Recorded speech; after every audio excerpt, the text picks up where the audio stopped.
Sudah siap kita menerima penggenapan firman Allah. Haleluya. Haleluya.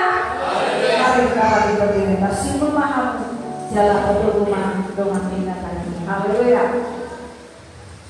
Tersimpul di sini maksudnya bangun. Haleluya. Bangun jasmani terlebih rohani. Jangan ada yang tidur. Haleluya. Kalau Amsal mengatakan hai pemalas, ya, melipat tangan sebentar, duduk sebentar, menguap sebentar, mengantuk, lalu tertidur. Apa yang melanda? Akan dilanda oleh kemiskinan, miskin rohani, bahkan miskin jasmani. Tapi kita yang ada saat pagi hari ini, kita tidak mau miskin rohani dan jasmani. Haleluya. Kita sudah berikan yang begitu besar kasih Allah kepada kita. Mari kita bangun jasmani dan rohani kita menghadap hadirat Allah. Tersebut maha menjalan atau bukan. Haleluya.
Haleluya.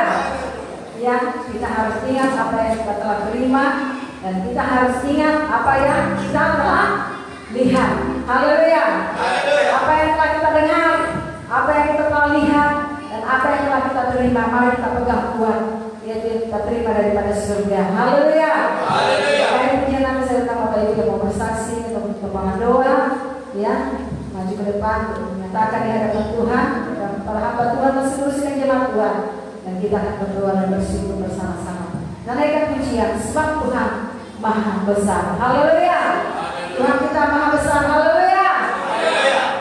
Haleluya. Tepuk tangan Tuhan bersama-sama.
Puji nama Tuhan. Haleluya. Ya, kami bersyukur pada hari ini kita juga bisa masuk beribadah walaupun cuaca seperti ini. Di sini saya menyaksikan kehidupan kami. Di sini saya sangat rindu. Biasanya kalaupun setiap minggu bisa seperti ini saya beribadah. Tapi karena keadaan maunya saya tiap minggu beribadah. Tapi biarlah Tuhan yang menentukan, Tuhan juga yang merencanakan semua kehidupan kami. Di sini juga kami meminta dukungan doa. Di mana tadi juga Pak Ali mungkin terlambat. Biasanya juga kan kayak gitu. Saya minta dukungan doa bersama Tuhan. Juga sedang jemaat ibu bapak di sini. Doakanlah Bapak kami.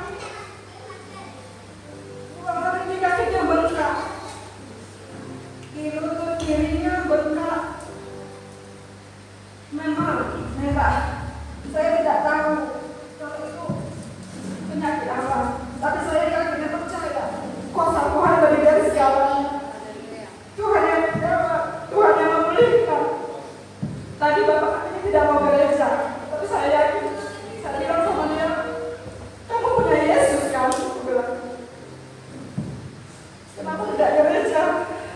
Kita harus menyaksikan. Kita juga dukungan doa pada hamba Tuhan, saya bilang. Iya, tapi kamu aja yang bersaksi, dia bilang. Saya juga minta dukungan doa biar Bapak kami ini juga menjadi Bapak di tengah-tengah rumah tangga kami menjadi Bapak yang benar-benar menjadi benar-benar yang takut akan Tuhan dan rindu juga benar-benar untuk melayani di tempat ini sungguh-sungguh dari hatinya yang dari kami dalam, bukan karena apapun alasannya, tapi saya rindu dia untuk melayani Tuhan di tempat ini dan yang terpanggilnya dirinya sendiri. Begitu juga dengan saya rindu sebenarnya untuk melayani di tempat ini, tapi karena keadaan yang memungkinkan. Tapi saya yakin dan percaya tahun ini Tuhan beri saya kesempatan. Doakan saya di sini supaya juga bisa saya bersama-sama suami dan anak-anak juga melayani di tempat ini. Itulah kesaksian kami.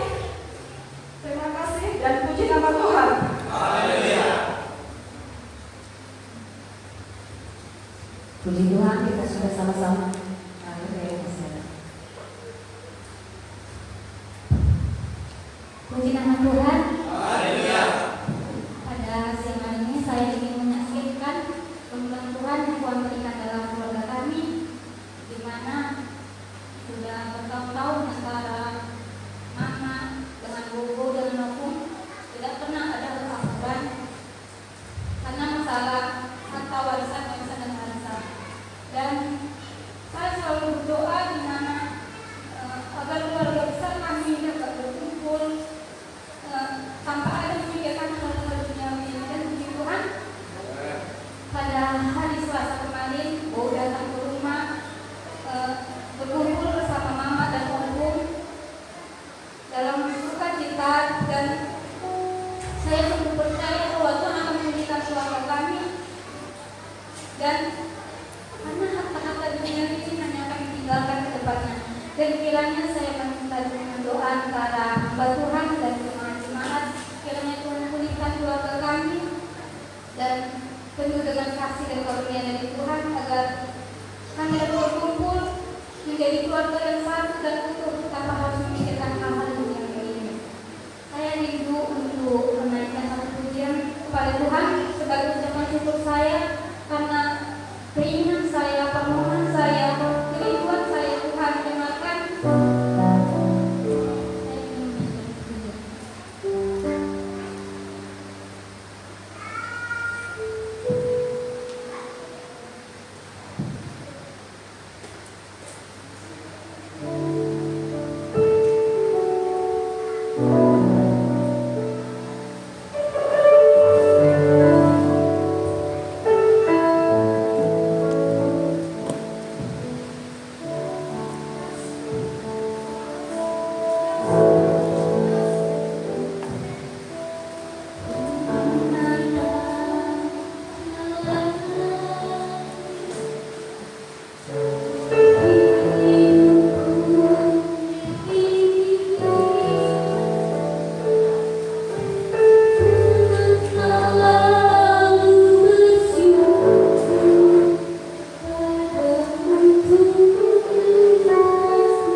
Puji Tuhan.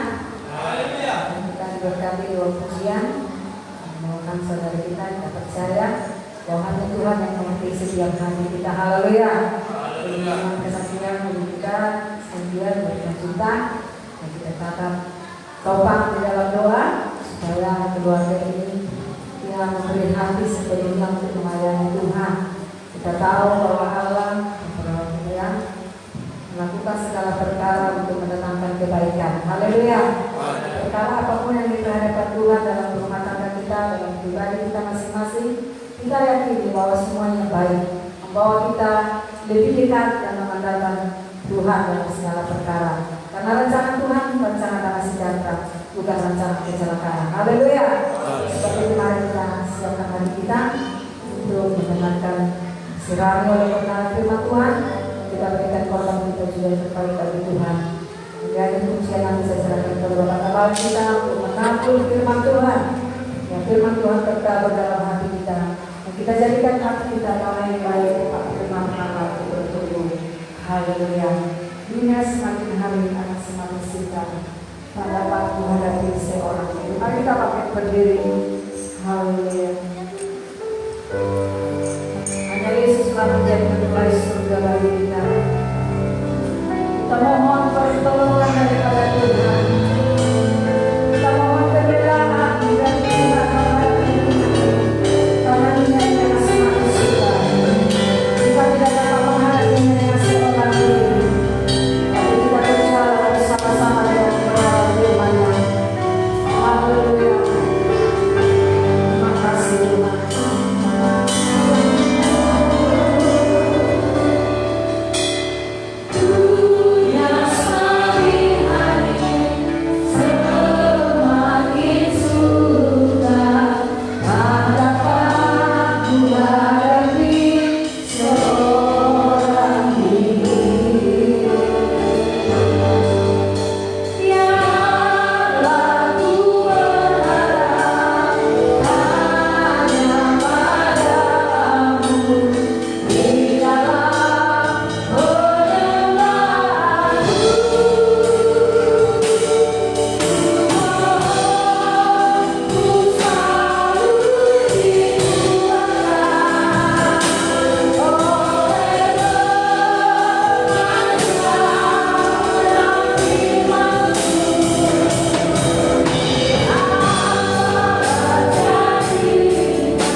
atas segala kebaikan Tuhan, kemurahan dan pertolongan, perlindungan, pemeliharaan dalam hidup kami.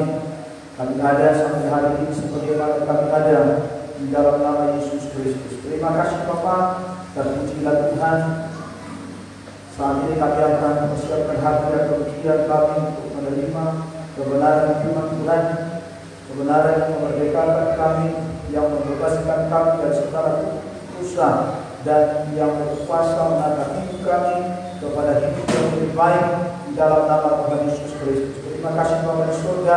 Kami percaya Tuhan ini adalah awal hujan yang hujan di awal musim, dan kami percaya Tuhan akan terus memberkati kami melalui kuasa firman Tuhan dalam nama Yesus Kristus. Terima kasih Bapa di surga, dan pujilah Tuhan kami yang ada dalam kami ini, jemaat Tuhan dan Tuhan. Bapak sekiranya ada saudara-saudara kami jemaat Tuhan yang menyaksikan menonton acara ini, Tuhan Yesus memberkati mereka semuanya. Dalam nama Yesus kami selalu firman Tuhan. Haleluya. Amin.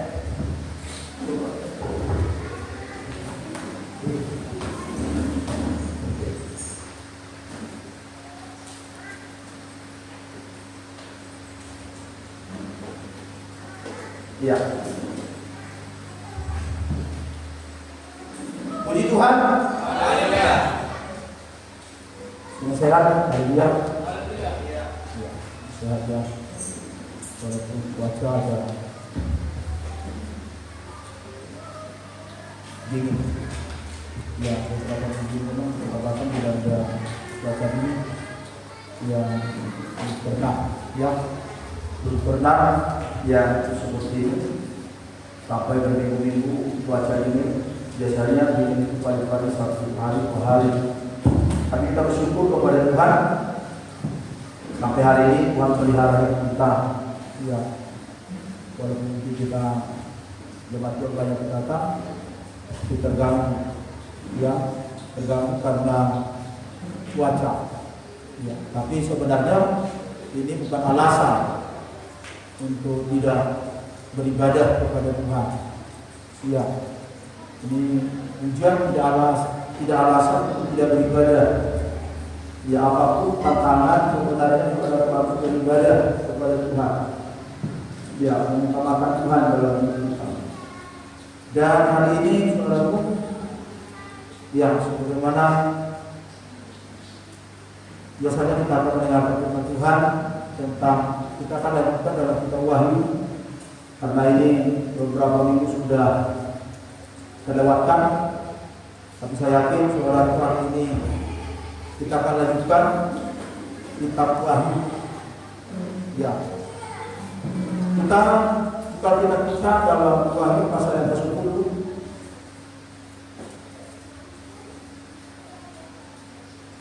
Karena kita sekarang sedang di penghujung acara dunia ya. Ya, karena dunia akan segera berlalu. Karena firman Tuhan menuliskan tidak akan ditunda lagi sebenarnya. Ya, kedatangan Tuhan yang kedua kali tidak akan ditunda lagi. Ya, sangkakala yang ke-7 akan segera dibunyikan. Dalam Wahyu pasal 10 kita lihat ayat yang ke-6, ayat ke-5 sampai ke-6. Kita perhatikan saudara. Wahyu pasal yang ke-10 ayat 5 sampai ayat ke-6. Mari kita baca bersama-sama ayat firman ini. 1, 2, 3 ya.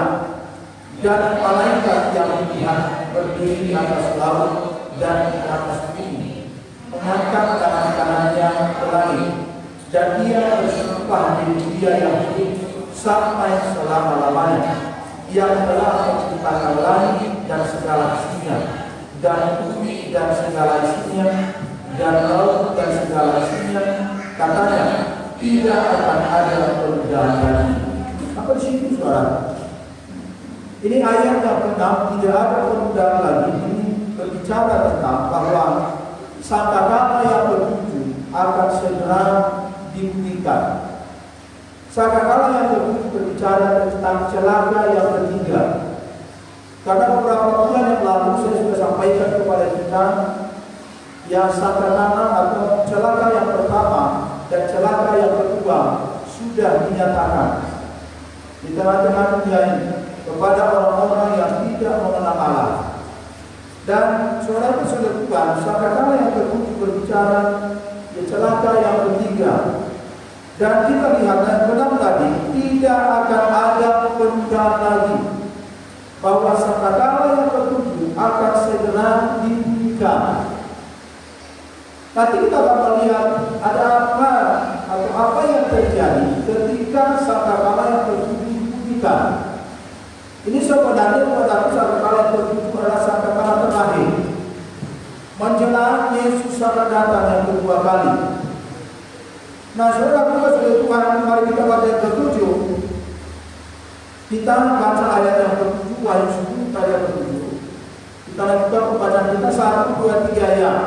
Tetapi pada waktu bunyi sangkakala dari malaikat yang ketujuh, yaitu apabila ia meniup sangkakalanya, maka akan benar-benar keputusan rahasia Allah, seperti yang telah ia memberitakan kepada hamba-hambanya, yaitu para nabi. Saudaraku yang kasih oleh Tuhan, bulan yang lalu saya sampaikan bahwa pengalaman rohani yang dialami oleh Rasul Yohanes bahkan juga Daniel dalam penglihatan yang Tuhan nyatakan kepada mereka tentang pembukaan yang kitab itu, saudara, yang tertutup. Dan kemarin sudah saya sampaikan kepada kita. Dan hari ini, saudara, kita lihat yang ada dua hal di dalam ayat yang ketujuh ini. Ada dua hal, saudaraku, sangkakala yang ketujuh akan segera dibukakan, dan yang kedua, rahasia-rahasia Allah akan dibukakan lagi. Karena sudah banyak rahasia yang sudah dibukakan, tetapi ada beberapa perkara atau hal lagi yang sangat penting, rahasia yang sangat penting yang harus dibukakan ketika pada sangkakala yang ketujuh dibunyikan. Saudara-saudara Tuhan, saya sampaikan tadi kepada kita bahwa ayat yang ketujuh ini tadi, bahwa sangkakala yang ketujuh hal tak akan dibunyikan. Ini penting, saudara, supaya kita mengerti menjelang akhir zaman. Ini sangkakala yang ketujuh harus dibunyikan, saudara. Ya, sangkakala terakhir, celaka yang ketiga. Ya. Nah, saudara-saudara Tuhan, kita lihat ada apa, saudaraku, yang di dalam ketika sangkakala yang ketujuh ini dibunyikan, apa yang terjadi? Ini kan persoalannya sekarang. Ini harus kita mengerti. Kira-kira apa yang terjadi ketika sangkakala yang ketujuh dibunyikan? Sebenarnya, saudara, ini masih dalam Wahyu pasal 11 ini, ya. Wahyu pasal yang ke-11 ayat yang ke-15 itu baru memang benar-benar sangkakala itu dibunyikan, sangkakala ketujuh. 11 ayat yang ke-15, berarti situ sangkakala yang ketujuh dibunyikan. Tetapi saudara, hal-hal yang kita ketahui, ini sebelum sangkakala yang ketujuh dibunyikan, jangan nanti saudara, setelah sangkakala yang ketujuh dibunyikan kita tidak tahu apa-apa, ini bahaya. Jadi ini saudara, perlu kita tahu, perlu kita mengerti sebelum sangkakala yang ketujuh dibunyikan. Jangan terbalik, saudaraku. Nanti sangkakala yang ketujuh dibunyikan kita tidak tahu apa-apa. Tertinggal, saudara. Tertinggal. Ya. Oleh karena itu, saudara-saudara Tuhan, kita perhatikan di sana tadi saya sampaikan di dalam bahwa sangkakala yang ketujuh tidak akan mungkin ditunda lagi. Ya. Ini akan segera dibunyikan. Ya, akan segera dibunyikan, saudara.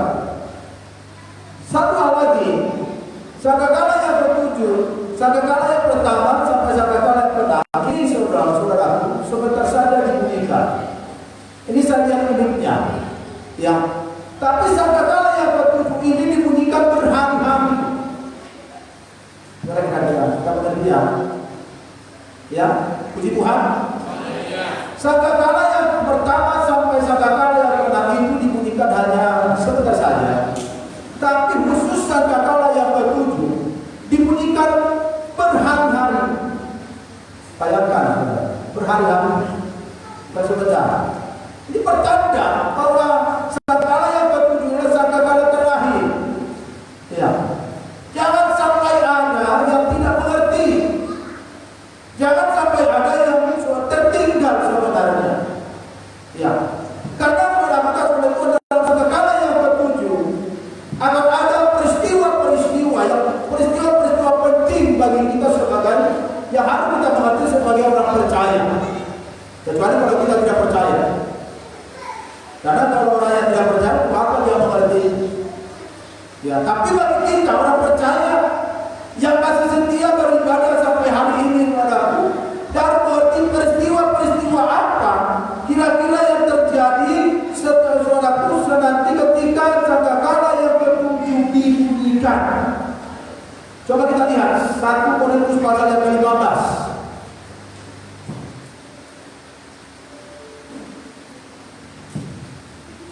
Coba perhatikan 1 Korintus pasal yang ke-15 ayat yang ke-51 sampai 52. Ini saudara peristiwa penting yang harus kita mengerti ketika nanti sangkakala yang ketujuh dibunyikan. Dan kita tahu saudara 1 Korintus pasal 15 ayat 51 sampai 52. Mari kita baca bersama-sama. 1, 2, 3 ya. Sesungguhnya aku menyatakan kepada suatu rahasia, kita tidak akan mati semuanya, tetapi kita semua akan berubah pada kedua dan sekejap mata.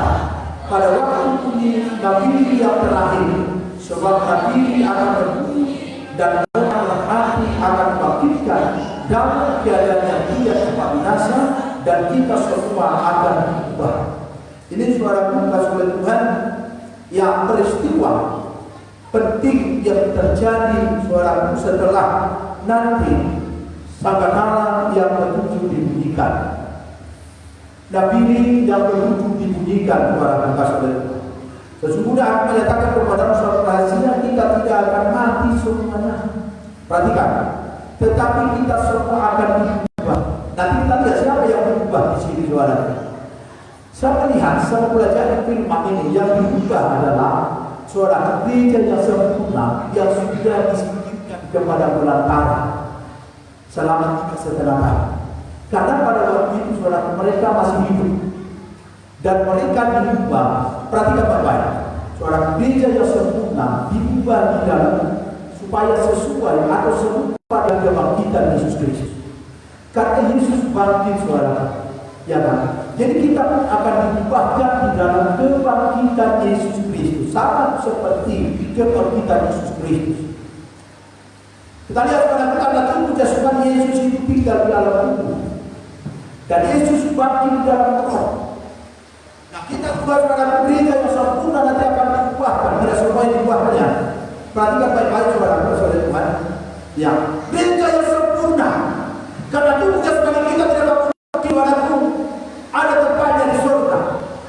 Gereja yang ada saudara tubuh jasmani kita tidak mungkin ada tempatnya di surga. Maka saudara gereja yang sempurna itu akan diubahkan, karena gereja yang sempurna yang disingkirkan kepada belantara mereka masih hidup secara jasmani. Dan nanti ketika Yesus dan saudara mereka di sana diubahkan dalam sekejap mata. Dan sama seperti kebangkitan Yesus. Perhatikan baik-baik saudara. Ini peristiwa penting loh. Ketika sangkakala yang ketujuh dibunyikan, yang harus kita mengerti dalam kehidupan kita ini, ya, salah satu peristiwa penting. Coba 1 Tesalonika 4. Kita lihat lagi di sana saudara. 1 Tesalonika pasal 4.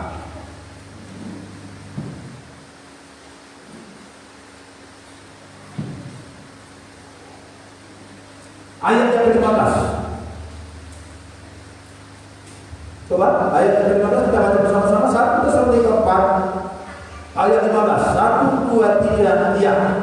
Ini kami katakan kepadamu dengan firman Tuhan, kita yang hidup, yang masih tinggal sampai kedatangan Tuhan, sekali-kali tidak akan mencampuri mereka yang telah meninggal. Ayat yang ke-17. Kita lihat ayat 12. 1, 2, 3 ya. Sesudah itu yang kita yang hidup, yang masih tinggal akan diangkat Tuhan di angkasa, demikianlah kita akan selama-lamanya bersama-sama dengan Tuhan. Perhatikan saudara. Tapi saudara firman Tuhan dalam Korintus dikatakan di sana kita diubahkan dalam sekejap menjadi sama seperti kebangkitan Yesus Kristus. Dan firman Tuhan berkata sesudah itu kita yang masih hidup, yang masih tinggal akan diangkat bersama-sama dengan mereka dalam awan menyongsong Tuhan di angkasa.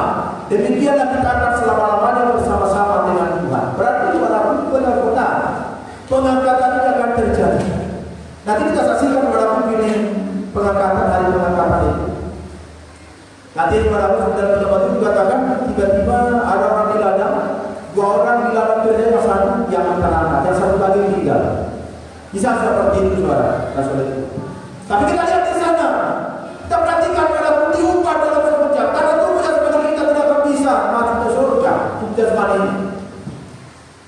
Di sana tidak ada terkait tubuh jasmani saudara. Nah, saya mau sampaikan kepada kita, menurut firman Tuhan ini benar-benar akan terjadi hari pengangkatan. Inilah peristiwa yang akan terjadi nanti ketika sangkakala yang tertuju dibunyikan. Nah, sebelum sangkakala yang tertuju dibunyikan, ada perlu kita mengerti, perlu kita mempersiapkan diri masuk kepada gereja yang sempurna. Ada wanita yang bijaksana, gadis-gadis yang bijaksana, yang mempersiapkan minyak dan lampu pada persoalan biasa. Ada persiapan. Ini Bapak kita sudah Tuhan. Puji Tuhan. Ya, ada keinginan saya kepanasan. Ini agak hangat, saudara. Kalau keluar di dalam ini hangat, saudara. Enak sebenarnya. Kita mau minta tidur ya. Ini, biar dari sebenarnya mau tidur ini. Ya, saudara. Tadi pagi di mana sampai jam 9 masih tarik sedikit, tarik katanya. Ya, mungkin di antara Bapak Ibu ada tadi pagi sampai jam 9 tarik.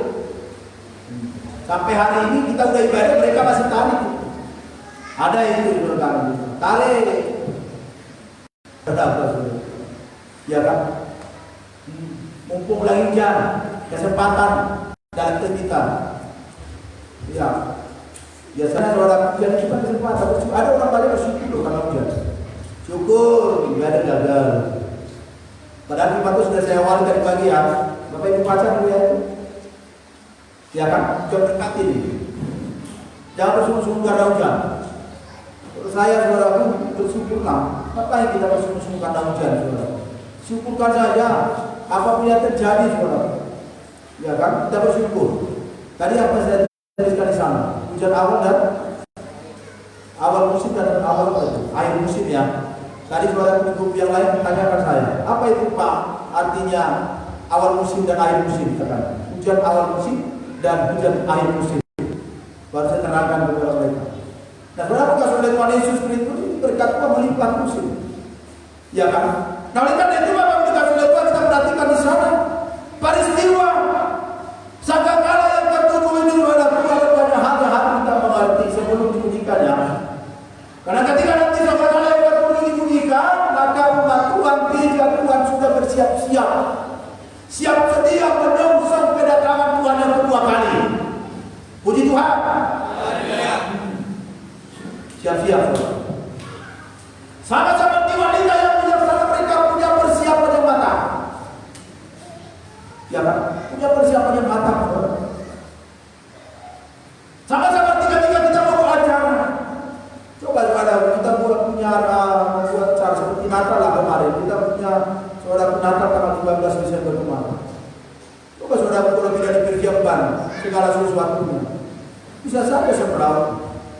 Ya kan? Bisa saja pada acara itu dari seberapa. Coba promosi tadi lagi langsung main. Main sudah ada itu saudara. Acara ini kayaknya bisa saja nanti lagi tidak pas saudara. Ya kan? MC langsung tanpa latihan. Seperti di kampung kita dulu. Kalau di kampung kita kan begitu beda saudara. Ibadah, ya siapa yang paling cepat datang ke gereja itu dia. Itu MC. Saudara. Baru siapa yang baru dipilih dan nanti di sana yang khotbah. tanpa persiapan. Coba bayangkan, khotbah tanpa persiapan, bagaimana kira-kira? Jadi sebab apa saudara? Kurang puas gitu ya, tidak puas saudara. Ya kan? Makanya saudara kita ini kita persiapkan seperti kita sebelum kita mulai ibadah dalam ibadah raya, kita persiapkan segala sesuatu. Supaya dalam ibadah itu kita puas menikmati hadirat Tuhan. Jangan asal-asal datang loh saudara. Karena boleh ibadah hari Minggu, hari Sabtu sudah dipersiapkan. Ibu-ibu persiapkan baju suamimu. Ibu-ibu persiapkan baju anak-anakmu. Ini yang besok ya di gereja ya, di gereja. Ibu-ibu persiapkan dasi suamimu. Ya kan? Ini suara bukan oleh Tuhan.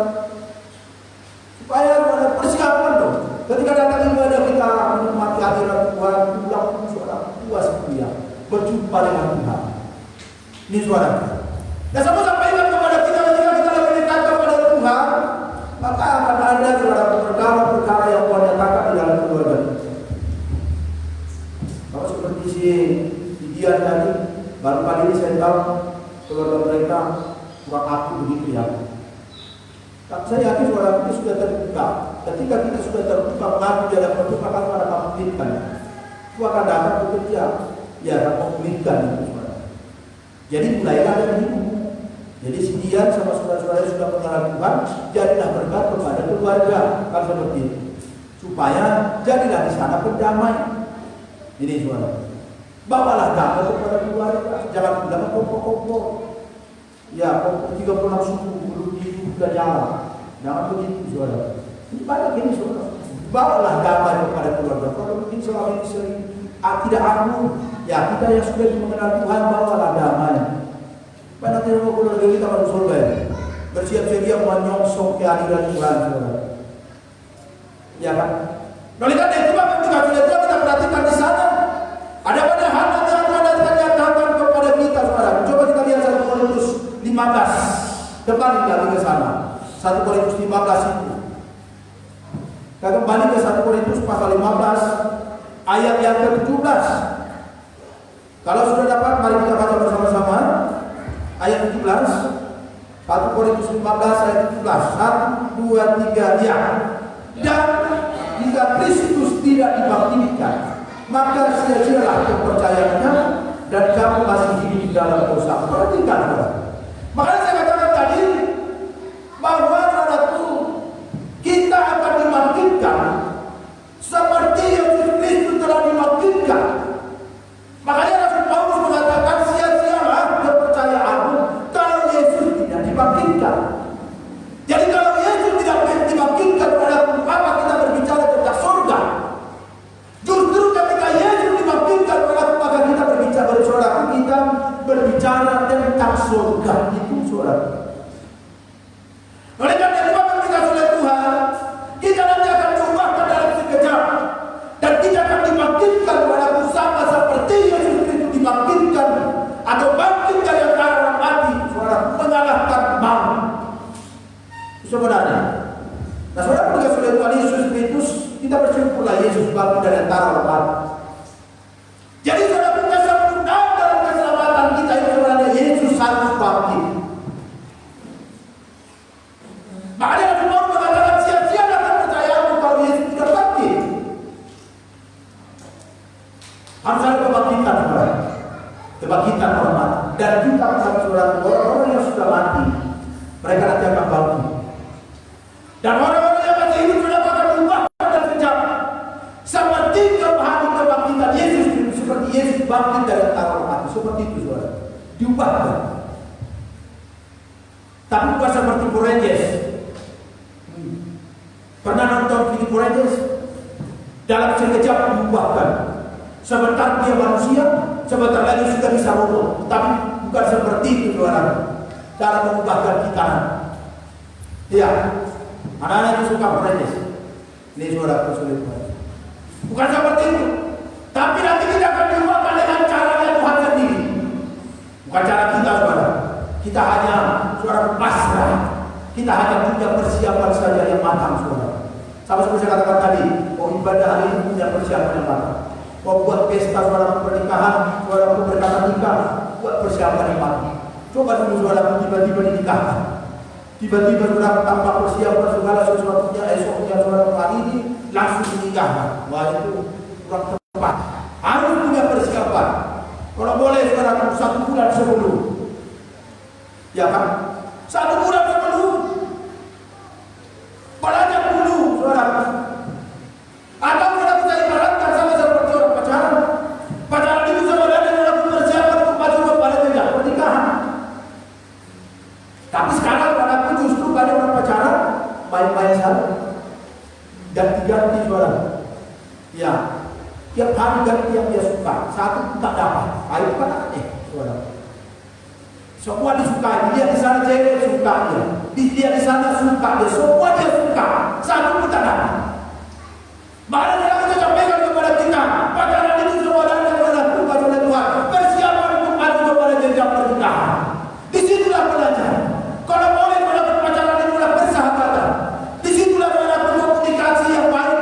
Saudara mengetahui, laki-laki mengetahui sikap perempuan mengetahui sikap laki-laki. Sama seperti kita sekarang sedang mempersiapkan diri untuk menjadi mempelai wanita surga. Haleluya. Mari kita perlu ibadah. Ketika kita beribadah kepada Tuhan, menyembah kepada Tuhan, berarti kita sedang menjadi hubungan yang akrab dengan Tuhan. Ketika kita sedang duduk, saudara mendengarkan firman Tuhan, berarti kita sedang menjadi hubungan yang akrab dengan Tuhan. Persiapan yang matang sebelum kita nanti masuk menjadi mempelai wanita surga, dipersandingkan dengan mempelai pria surga. Itulah Yesus Kristus. Puji Tuhan. Haleluya. Ada sukacita? Ini saudara. Saya sekarang sedang mengajar di anak didik saya kelas 10 SMA tentang pacaran. Makanya saya teringat juga. Saya bukan karena seperti itulah persis saudara kita membangun hubungan dengan Tuhan, pacaran, saudara. Dan nanti kita akan dipersandingkan. Kalau layak saudara dipersandingkan dengan pelewat pria surga, saudara. Karena dia tidak layak, makanya saudara itu disebutkan kita bagaikan gadis yang bijaksana, wanita yang bijaksana yang punya persiapan minyak dan wanitanya tetap menyala, cintanya tetap menyala. Coba dulu saudara laki-laki dan perempuan, cintanya sudah padam, ya sudah habis kontrak, udahlah habis kontrak, ya kan? Habis sudah cintanya padam. Makanya kita berkata, biarlah roh menyala-nyala, bukanlah nyala. Kesebenarnya logika sederhana itu, biarlah cinta menyala-nyala. Nanti kita belajar tentang di dalam hidup Abu. Itu diceritakan cinta itu di hidup Abu dalam kitab hidup Abu saudara. Itu sebenarnya hidup Abu berbicara tentang cinta kita, bagaimana saudara cinta kita kepada Bapa di surga.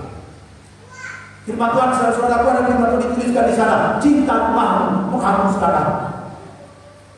Coba saudara, cinta umat Tuhan menghanguskan kita. Ini kita saudara. Kalau coba nikah dulu di kampung, kalau pacaran di kampung sembunyi-sembunyi, jangan sampai orang tahu. Malu kita orang. Kalau sekarang pacaran dengan dipertontonkan, beda ya. Coba saudara kita dulu waktu kita masih remaja di kampung saudara. Waktu SMA, SMP, saudara mulai melirik-lirik mana yang kita suka. Tapi saudara jangan sampai orang lain tahu, sembunyi-sembunyi. Makanya saudara dulu kalau pacaran itu surat ke surat. Ya surat ke surat. Saya pun seperti itu, ada yang saya suka, saya tuliskan surat. Ya, apa namanya, kepada yang cinta. Itu saya tulis di situ. Dia apa bahasa Indonesia? Ya saya tuliskan saudara.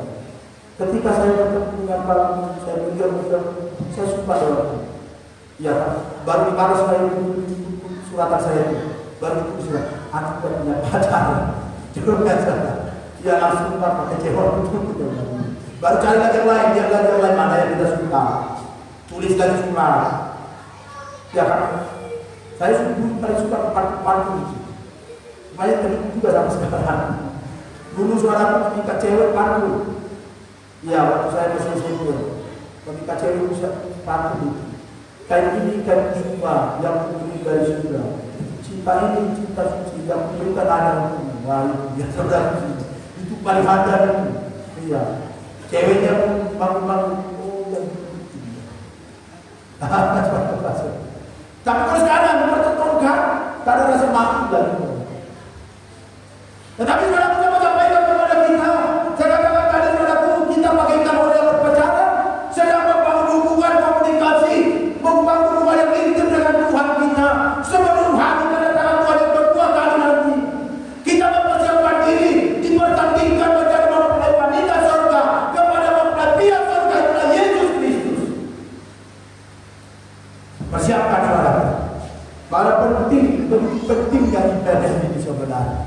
Menyembah itu saudara. Dalam Tuhan dikatakan di sana akan datang penyembah-penyembah yang benar di dalam roh dan kebenaran. Berarti kita harus menyembah Allah di dalam roh dan kebenaran. Karena Allah itu roh, maka kita menyembah Dia di dalam roh dan kebenaran. Ini saudara. Karena daging tidak mungkin bisa menyembah Allah.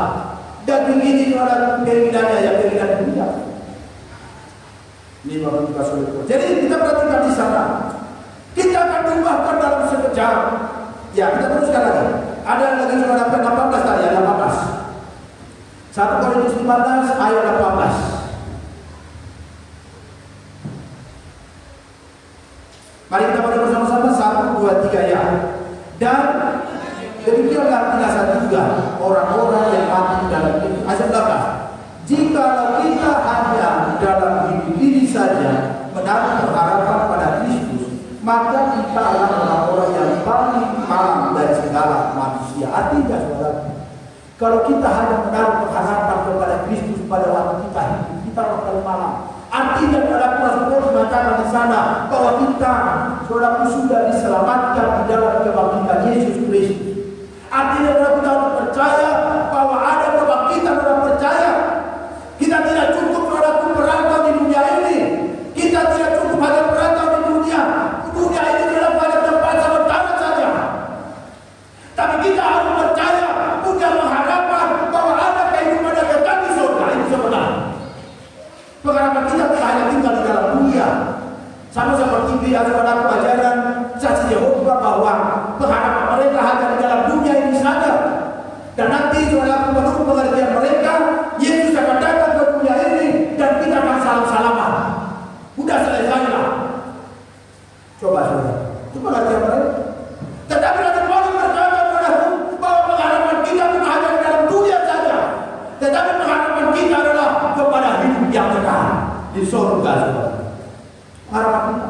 Jadi kalau kita hanya menaruh pengharapan di dunia ini, sia-sia dalam percaya kita. Katakan saudara firman Tuhan dan Rasul Paulus berkata, kita lah orang yang paling malang.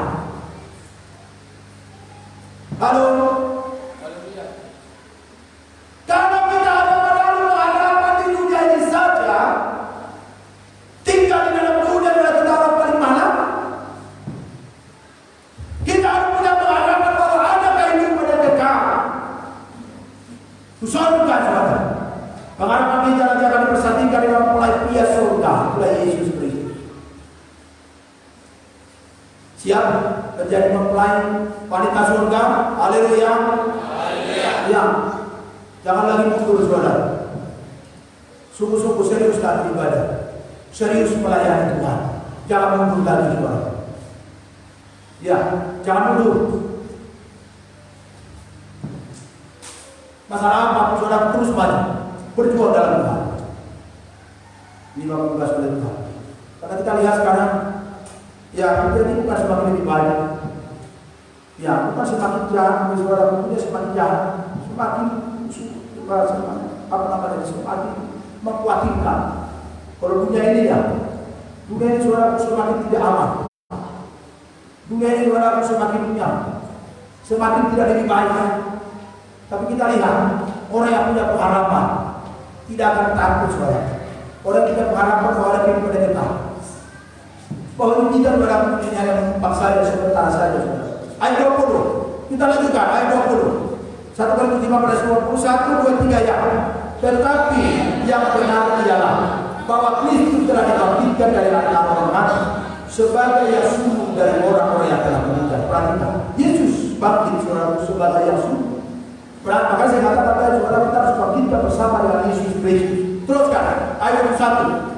Sebab karena satu imam datang karena satu orang manusia, demikian juga kebangkitan orang mati datang karena satu manusia. Ayat 2. Karena sama seperti semua orang mati dalam persekutuan dengan Adam, demikian pula semua orang akan dihidupkan kembali dalam persekutuan dengan Kristus. Ayat 3. Tetapi tiap-tiap orang menuntutannya Kristus sebagai kuasa sulung. Sesudah itu mereka yang menjadi miliknya pada waktu kedatangan. Perhatikan, Yesus pertama yang suruh bangkit dari antara mati. Sesudah itu ayat 23 sangat jelas. Sekali lagi kita baca bersama-sama supaya kita mengerti saudara. Ayat 23. Saudaraku nikmati. Ayat ini saudaraku nikmati renungkan. 1, 2, 3. Ya, tetapi tiap-tiap orang menuntutannya Kristus sebagai kuasa sulung. Sesudah itu mereka yang menjadi miliknya pada waktu kedatangan. Saudara sudah Tuhan siapa? Setelah Yesus baru pengikutnya, miliknya, gereja yang sempurna, wanita yang bijaksana. Coba saudara akan diubahkan saudara. Sama seperti Yesus bangkit dari antara orang. Ada tempat supaya lengkap saudara, lebih banyak pengetahuan kita. Ada tempat 1, 2, 3 ya. Kemudian tiba kesudahan, yaitu bila mana ia menyerahkan kerajaan kepada Allah sesudah ia membinasakan segala pemerintah, kekuasaan dan kekuatan. Saudara, kasih Tuhan. Nanti saudara akan ada penyerahan pemerintahan kepada Allah, dan saudara Tuhan ini akan terjadi setelah sangkakala yang terpuji dibunyikan. Bagaimana kira-kira saudara? Ayat yang ke-5 kita lanjutkan. Karena 1, 2, 3 ya. Karena ia harus memegang pemerintahan sebagai raja sampai Allah meletakkan semua musuhnya bawah kakinya. Benar, musuh yang terakhir yang dibinasakan ialah maut. Ayat 7. Sebab segala sesuatu telah ditampakkannya di bawah kakinya. Tetapi kalau dikatakan bahwa segala sesuatu telah ditampakkan, maka teranglah bahwa ia sendiri yang telah melakukan segala sesuatu di bawah kaki Kristus. Itu tidak termasuk dalam ayat 8. Tetapi kalau segala sesuatu telah ditampakkan di bawah Kristus, maka dia sendiri sebagai anak akan melakukan dirinya bahwa dia yang telah melakukan segala sesuatu di bawahnya, supaya Allah menjadi sempurna di dalam semua. Saudara, Tuhan Yesus Kristus ini sangat sempurna. Ini saudara, harus kita mengerti kebenaran firman Tuhan. Harus kita mengerti saudara, kasih Tuhan Yesus Kristus. Ya, coba kita baca dulu Matius 24. Kita hubungkan kepada Tuhan Matius. Apa dikatakan oleh Rasul Matius? Matius 24 ayat yang ke-31. Kalau sudah dapat, mari, atau ayat 9 kita baca lagi. Sudah dapat Matius 24 ayat 29. Mari kita baca bersama-sama 1, 2, 3 ya. Segera sesudah sisa pada masa ini matahari akan menjadi gelap dan bulan tidak bercahaya dan bintang-bintang akan berjatuhan dari langit dan kuasa-kuasa langit akan goncang. Ayat 30. Pada waktu itu akan tampak tanda anak manusia di langit, dan semua bangsa ini akan merata, dan mereka akan melihat anak manusia datang ke atas awan-awan di langit dengan segala kekuasaan dan kemuliaannya. 31. Dan dia akan menunjuk keluar malaikat-malaikatnya dengan meniup sangkakala yang dahsyat indah, dan mereka akan mengumpulkan orang-orang pilihannya dari tempat penjuru bumi, dari ujung yang dan ujung langit yang lain. Perhatikan saya. Berapa kasih dari Yesus Kristus?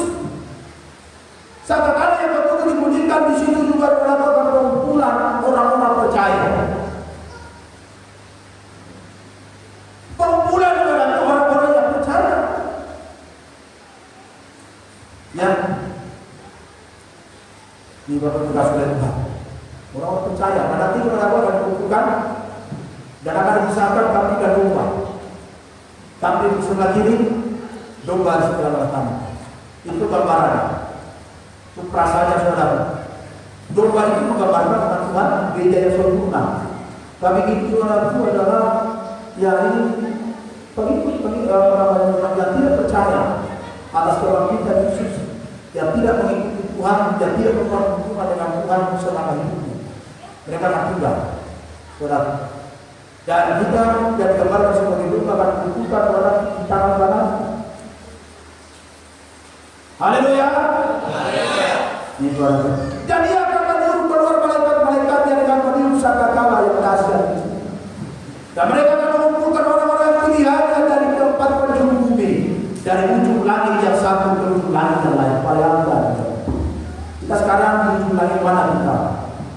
Tetapi saudaraku, persiapkanlah dirimu. Bila mana saudaraku malaikat disuruh untuk berebut, untuk mengumpulkan orang umat-umatnya yang tetap setia dan sungguh-sungguh beribadah kepadanya, saudara. Jadilah gereja yang sempurna. Jadilah seperti wanita yang bijaksana dan yang selalu mempersiapkan diri menyongsong kedatangan Tuhan Yesus yang kedua kali. Haleluya. Makanya dalam Matius pasal 25 di sini dituliskan saudara, berbicara tentang gadis yang bijaksana dan gadis-gadis yang bodoh. Ya, kalau karena itu Bapak tugas oleh Tuhan. Mari kita persiapkan diri kita saudara, masuk yang dalam rencana Tuhan atau punya pengharapan di surga, saudara. Coba 1 Tesalonika 4 ayat 16, kita kembali ke situ.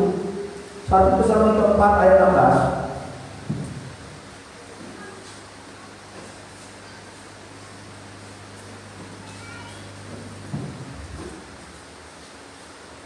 Dan mari kita baca bersama-sama 1, 2, 3 ya.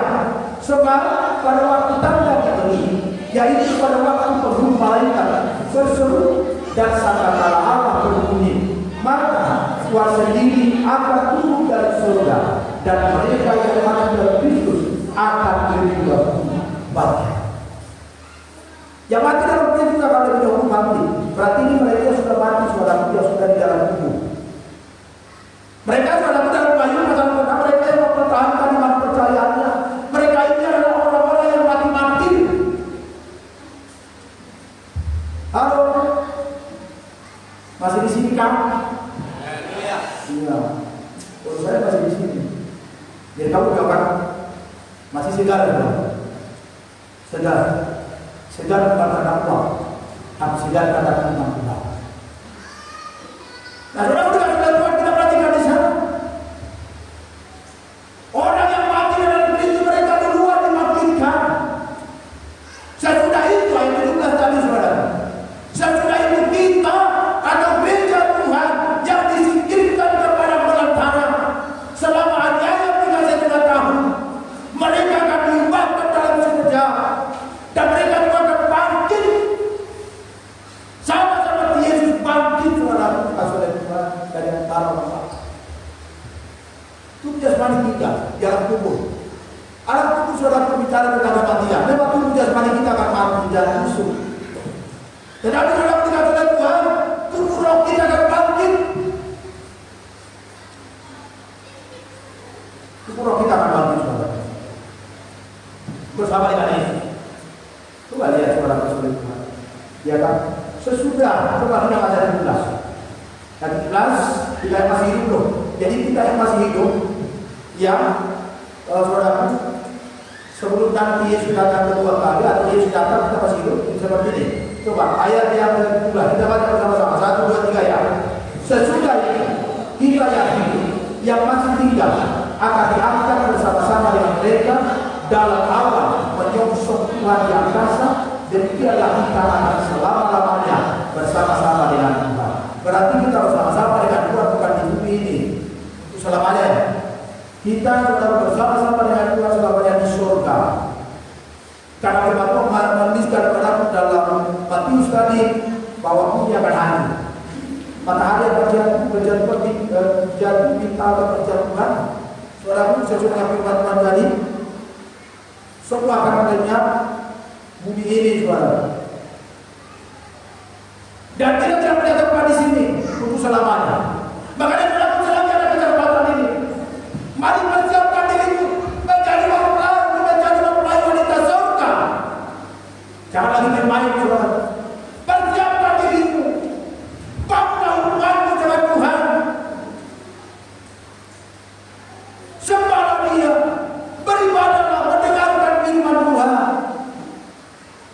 Walaupun kita masih dalam dunia, saudara, bekerja, hidup dalam rumah tangga atau di mana saja, saudara, tetap bangun hubungan dengan Tuhan. Makanya Tuhan berkata, 2-3 orang berkumpul di dalam nama aku ada di sini. Setiap kali kita panggil nama Yesus, Dia ada di sini.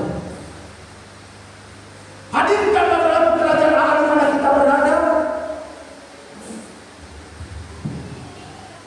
Bangun hubungan terus dengan Tuhan.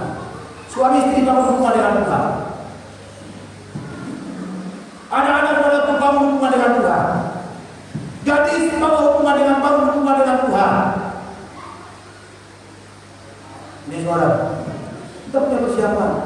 Persiapkan diri sebaik mungkin, semaksimal mungkin, saudara. Jangan sampai nanti ketinggalan, jangan sampai tertinggal, saudara. Iya, haleluya. Iya, udah jam 12. Bukan menjadi. Ya, kalau saya lebat tadi, ya kan, kalau mudah.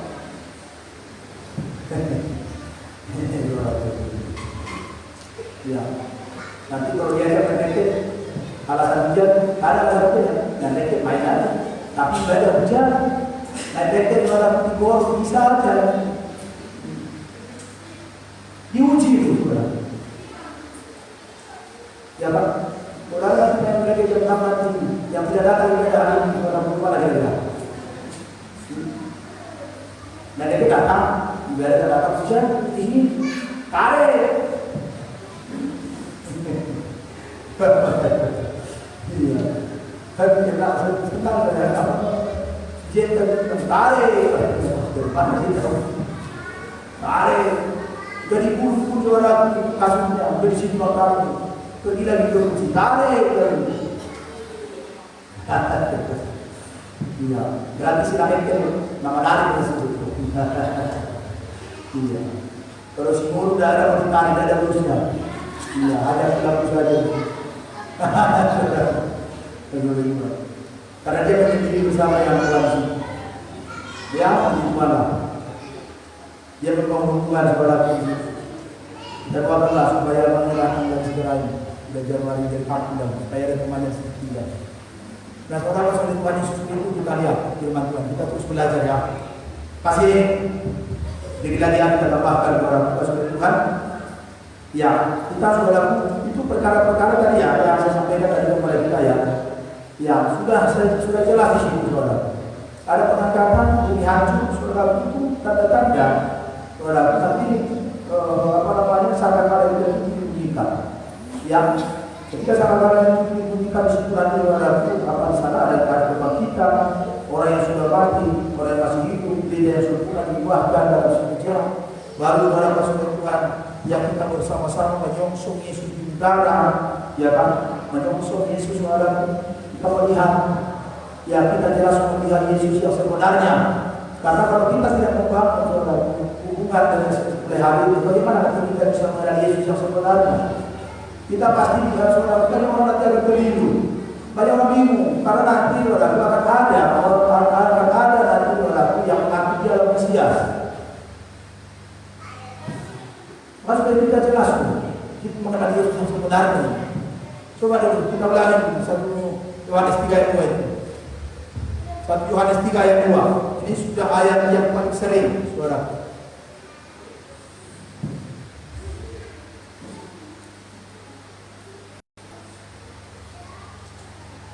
Ya, 1 Yohanes 3 ayat 2. Mari kita baca bersama-sama. 1, 2, 3 ya. Saudara-saudara yang terkasih, sekarang kita adalah anak-anak Allah. Tetapi belum nyata apa keadaan kita telah. Akan tetapi kita tahu bahwa apabila Kristus menyatakan dirinya, kita akan menjadi sama seperti Dia, sebab kita akan melihat Dia dalam keadaannya yang sebenarnya. Puji Tuhan. luar biasa ini saudara. Nah, jelas ya? Kita akan menjadi sama seperti dia, sebab kita akan melihat dia dalam keadaannya yang sebenarnya. Makanya tadi firman Tuhan berkata dalam firman Tuhan, menyongsong Yesus di udara di awan-awan, menyongsong Mesias yang sebenarnya, saudara. Makanya bangunlah hubungan mulai sekarang. Bukan mulai sekarang lagi, saudara. Teruslah bangun hubungan dengan baik. Karena kita sudah beberapa tahun membangun, saudara. Jangan sampai tinggalkan hubungan dengan Tuhan. Yesus berkata, kaulah sahabatku. Kita harus mengaku, saudara. Kita harus percaya Yesus bersahabat dengan kita. Kenapa sampai Yesus mengatakan engkau sahabatku? Berarti saudara tidak ada lagi tirai kalau dalam tabernakel, saudara. Saya mau terangkan sedikit kepada kalian, dalam tabernakel itu tirai itu saudara berhala. Tapi ketika Yesus bangkit, saudara mati dan saudara buka sudah jadi kita, tirai itu sudah terkoyak. Makanya berkata, kaulah sahabatku. Tak ada lagi sekam di situ. Tak ada lagi menghalang, saudara. Ada komunikasi yang intim, ada hubungan yang baik.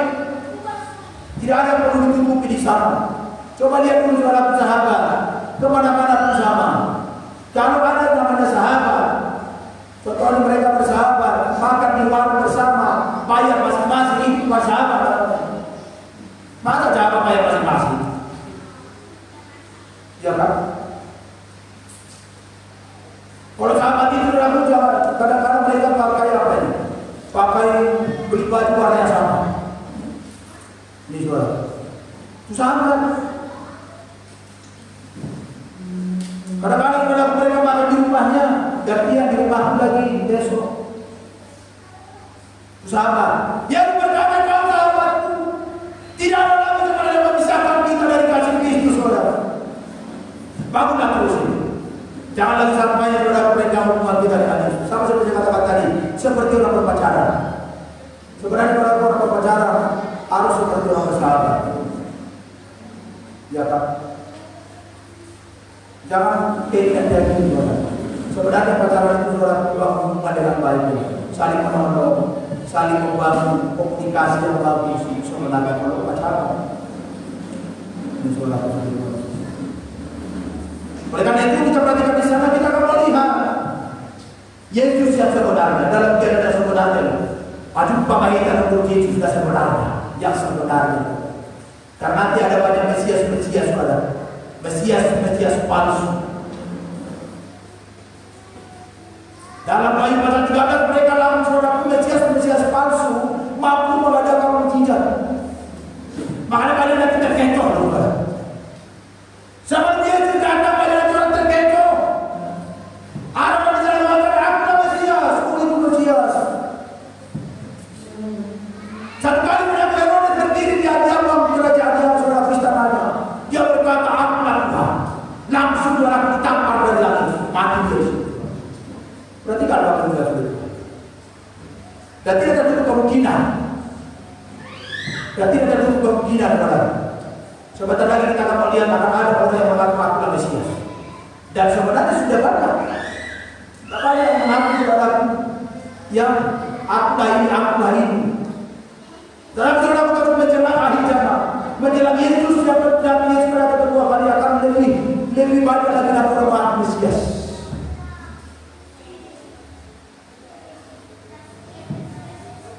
Tanpa kita sadari, internet sekarang sudah Mesias. Tuhan. Tanpa kita sadar, kita sudah bertuhankan internet. Makanya saya sampaikan kepada kita lambang internet itu kata apa itu? Dan ada lambangnya ya. Dan pernah saya sampaikan kepada kita ya, lambang internet itu itulah binatang luar, binatang kecil.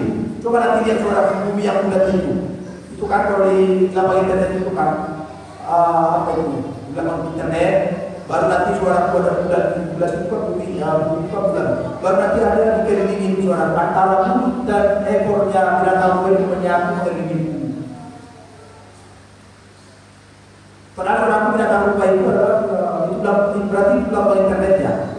Kalau di zaman bahasa Israel Binatang purba itu saudara bisa merusak kebun anggur yang ratusan hektar satu malam.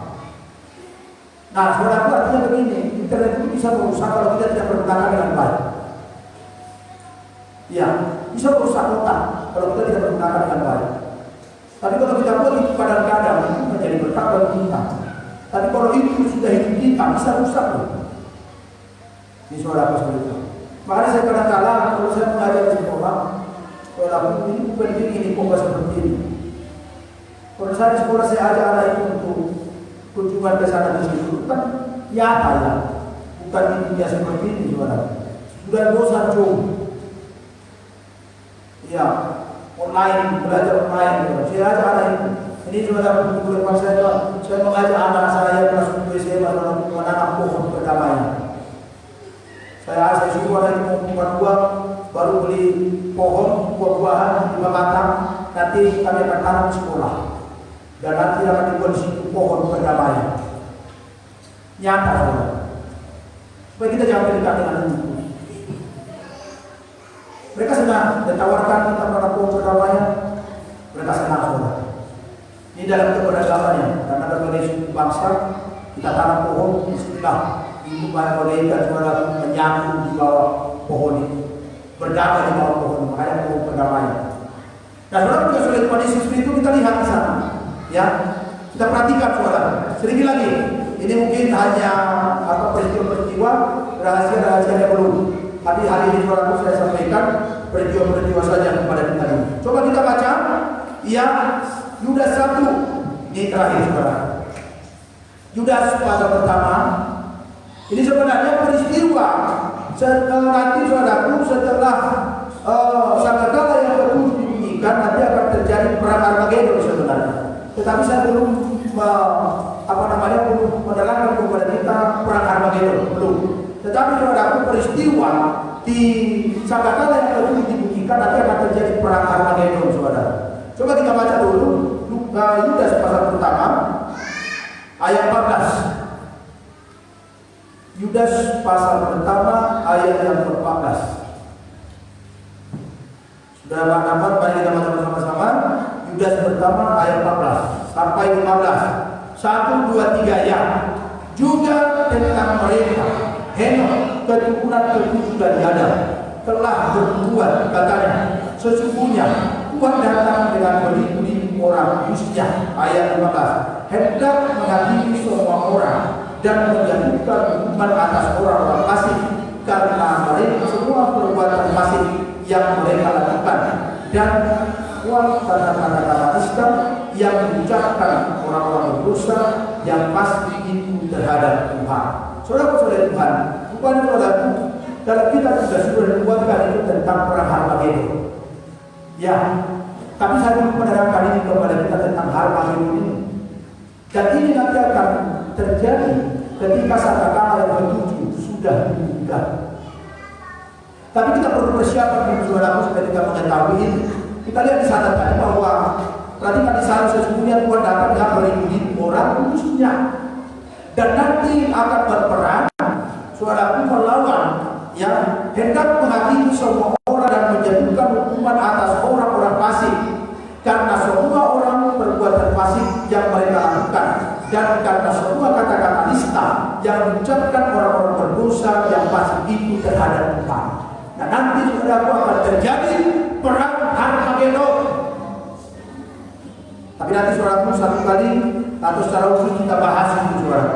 Ya, ini perang Armageddon hanya saudara menghantar saja pegang kepada kita. Ini sebenarnya perang Armageddon adalah perang besar. Ini perang besar saudara. Perang besar perang besar antara antikris.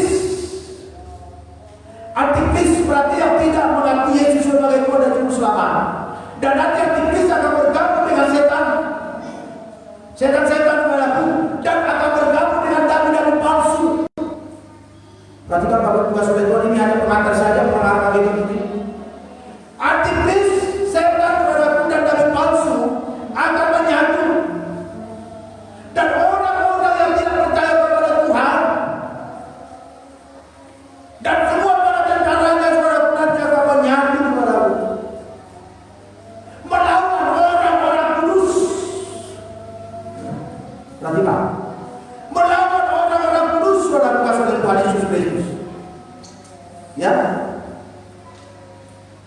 Perhatikan di sana.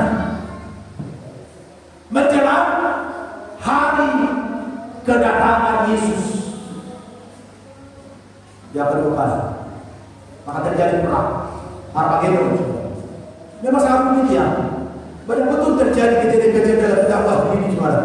Sudah sangka terjadi lagi perang. Perang terakhir Armageddon, perang besar antara umat Tuhan, umat kudus, dan pengikut dengan pengikut setan, bahkan antikris dan nabi-nabi palsu, dan nanti sudah terjadi perang besar.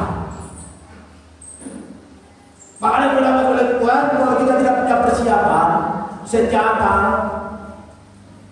yaitu firman dan roh, bagaimana kita bisa mengalahkan itu, saudara?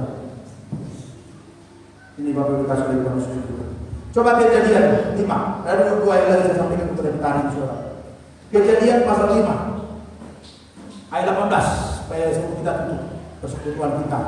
Kejadian 5 ayat 18. Sudah dapat? Kejadian 5 ayat 18. Ini siapa kira-kira ini? 1, 2, 3 ya.